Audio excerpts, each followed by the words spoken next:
Hello everyone, welcome back to JK creative crafts. మనం already part 2లో board ఎలా prepare చేయాలో చూసాము. ఇప్పుడు దీనిపైన చాక్ పౌడర్తో కోటింగ్ ఎలా వేసుకోవాలో చూద్దాం. ఫస్ట్ ఒక బౌల్ తీసుకొని అందులో కొద్దిగా వాటర్ వేసుకొని అందులో కొద్దిగా ఫెవికాల్ని మిక్స్ చేసుకోవాలి. ఈ విధంగా ఫెవికాల్ వాటర్ని ప్రిపేర్ చేసుకోవాలి. ఇప్పుడు ఇక్కడ ప్రిపేర్ చేసుకున్న ఈ ఫెవికాల్ వాటర్లో మన అవసరానికి తగ్గట్టుగా చాక్ పౌడర్ని యాడ్ చేసుకోవాలి. నేను ఇక్కడ 4 నుంచి 5 స్పూన్స్ యాడ్ చేస్తున్నాను. నెక్స్ట్ ఇందులో ఒక half spoon yellow oxide powder mix చేస్తున్నాను. ఇవన్నీ యాడ్ చేశాక ఈ మిక్చర్ని ఎక్కడా ఉండలు లేకుండా చిక్కగా ఉండే విధంగా మిక్స్ చేసుకోవాలి. ఇలా ప్రిపేర్ చేసుకున్న ఈ స్మూత్ మిక్చర్ని మనం ఆల్రెడీ ప్రిపేర్ చేసుకున్న బోర్డ్ పైన అప్లై చేసుకోవాలి. అప్లై చేసుకున్న కోటింగ్ డ్రై అయిన తర్వాత మళ్ళీ సెకండ్ టైం ఇంకొక కోటింగ్ వేసుకోవాల్సి ఉంటుంది. ఈ విధంగా 3 నుంచి 4 కోటింగ్స్ వేసుకోవాలి.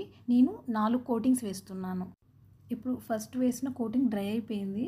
సెకండ్ కోటింగ్ వేస్తున్నాను. ఇలా 3 నుంచి 4 కోటింగ్స్ వేయటం వల్ల బోర్డ్ పెయింటింగ్ వేసుకోవటానికి చాలా పర్ఫెక్ట్గా ఉంటుంది. కోటింగ్స్ అన్నీ డ్రై అయిన తర్వాత శాండ్ పేపర్తో లైట్గా రబ్ చేస్తూ బోర్డ్ని స్మూత్ చేసుకోవాలి.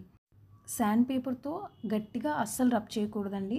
అలా రబ్ చేస్తే కోటింగ్ అంతా ఊడిపోతుంది. సో లైట్గా స్మూత్గా రబ్ చేసుకోవాలి. నెక్స్ట్ బోర్డ్ని స్మూత్ చేసుకున్న తర్వాత ఒకసారి టిష్యూ పేపర్తో కానీ క్లాత్తో కానీ క్లీన్ చేసుకోవాలి. ఇప్పుడు ఈ బోర్డు తాంజావూర్ పెయింటింగ్ వేయడానికి రెడీ అయిపోయింది. మీకు గనుక ఈ వీడియో హెల్ప్ఫుల్గా అనిపిస్తే ప్లీజ్ వీడియోని లైక్ చేయండి, మీ ఫ్రెండ్స్ అండ్ ఫ్యామిలీతో షేర్ చేయండి, అండ్ ప్లీజ్ ఛానల్ని సబ్స్క్రైబ్ చేయండి. Thank you so much for watching this video.